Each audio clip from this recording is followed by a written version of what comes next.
You know, one of the most deceptive things in life is the first impression. It's powerful, yes, but often terribly incomplete. Our minds are wired to make quick judgments. Psychologists call it thin slicing asterisk. We assess a person's trustworthiness, intelligence, even moral character in mere seconds. But that rapid evaluation is based on fragments. The tone of voice, clothing, posture, maybe a facial expression. Not the whole story, not even close. The problem arises when we treat these fragments as the full picture. We meet someone quiet and assume they're unfriendly. Someone stumbles in speech and we conclude they're not intelligent. We see one flaw and forget the many virtues that might be hidden beneath the surface. And once we form that first impression, the mind clings to it. It filters out anything that contradicts our initial judgment. This is what's known in psychology as confirmation bias . In essence, we don't just misjudge people, we then search for evidence to stay wrong. From a deeper, more philosophical view, this reveals our discomfort with uncertainty. We'd rather label someone quickly, even unfairly, than sit with the unknown, but true wisdom, real maturity, is found in restraint. In pausing, in giving people the space to unfold, to reveal who they are beyond the mask of a moment. So it's a human tendency. We see one side of someone, one trait, one mistake, and we allow it to overshadow everything else about them. We assign a label, and from that moment on, that label becomes the lens through which we see them. But think about this. Would you want your entire existence summed up by your worst day, by your weakest moment? Of course not. So why do we do it to others? No one is defined by a single chapter of their story. The angry outburst, the moment of failure, the weakness we notice, these are real, yes, but they are not the full person. Human beings are complex, layered, and constantly evolving. One behavior, one flaw, even one belief does not speak for everything they are or everything they could become. When we reduce people to a label, lazy, arrogant, naive, we strip them of their humanity. We deny them the very thing we all seek, the right to be seen fully, fairly, and in context. And here's the irony. We do this to others while expecting nuance for ourselves. We want to be understood, to be given grace. Yet too often we are unwilling to extend that same understanding outward. That's not justice, that's ego. So the next time you're tempted to define someone by a single trait, remember, you're looking at a page, not the whole book. Don't mistake a sentence for the story. Next time you're about to form an opinion on someone you barely know, ask yourself, do I want to understand or just categorize? Because the former builds compassion. The latter builds walls. We often forget that behavior doesn't exist in a vacuum. What we see on the surface, a person's words, choices, attitude, is shaped by countless invisible forces behind the scenes. Upbringing, trauma, financial stress, mental health, cultural expectations, even fatigue. All of these shape how someone shows up in the world, and yet we rush to judge based only on the visible moment without any effort to understand what's beneath it. You see someone being impatient at a shop and instantly label them as rude, but perhaps they just buried a parent, or maybe they've been battling silent depression for months. You see someone withdraw socially and assume they're cold, when in reality they've been let down so many times they're simply trying to protect what's left of their peace. There is always a story behind every reaction, and if we don't bother to ask, we shouldn't be so quick to assume. Philosophically, this is about the danger of detaching judgment from context. Justice without context becomes cruelty, and spiritually we're taught again and again to look deeper, to assume good, to give people the benefit of the doubt. Why? Because that's what we hope for when we're the ones being misunderstood. So before you decide who someone is, ask yourself, do I know enough to be fair? Because every soul you meet is carrying something you can't see.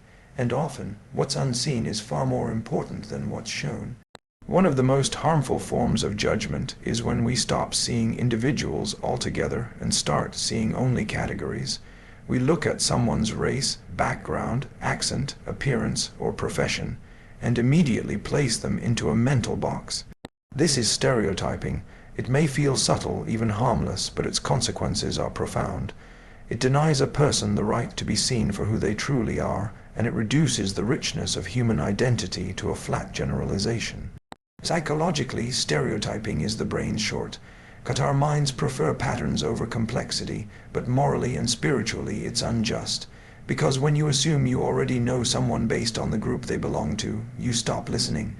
You stop learning. You no longer approach them with curiosity or compassion. Instead, you interact with your assumptions. And this is where prejudice is born. Not always in hatred, but in lazy thinking.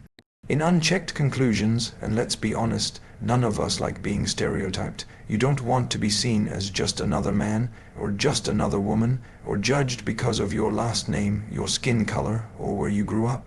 You want to be seen as you asterisk. So why offer others anything less? Break the habit of mental shortcuts.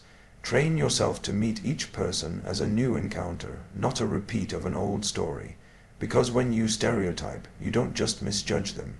You limit yourself. And in doing so, you miss the gift of truly seeing. One of the greatest disservices we can do to a person is to freeze them in time, to define them by who they were yesterday, while ignoring the possibility of who they might become tomorrow. Human beings are not static. We are in a constant state of growth, mentally, emotionally, spiritually, and yet we often treat people as though they are incapable of change. You see, personal growth is rarely loud. It happens quietly, in moments of reflection, in the solitude of regret, in the effort to become better even when no one is watching. But if we judge someone solely by their past, by the version of themselves they were at their weakest, we not only block their transformation, we also blind ourselves to the beauty of redemption. The truth is, no one grows in an environment where they are constantly reminded of their failures. People thrive when they are believed in, when they are given the space to rise above what they once were. From a spiritual lens, this is central to mercy. Even the most devout of people once had a beginning, often a broken one. Our faith teaches us not to define someone by the chapter we walked in on. Why? Because change is always one sincere decision away. So before you lock someone into an old version of themselves, ask yourself, would I want to be judged by who I was, or who I'm trying to become? Let people grow, let them evolve. That's where real transformation begins. If there's one quality that can truly dismantle unfair judgment, it's empathy, not sympathy, empathy. The ability to step into someone else's shoes, to imagine what it feels like to carry their weight, to live their story. You see, when we judge, we create distance. We sit above the other person, assuming we know better, that we'd behave differently in their place. But empathy brings us down from that pedestal. It reminds us that, given the same pressures, the same pain, the same life experiences, we might not be so different after all. Empathy is not weakness. It is not blind acceptance of wrong. Rather, it is the strength to hold both truth and compassion in the same hand. It is the wisdom to correct without crushing, to advise without humiliating. Psychologically, empathy rewires how we see others.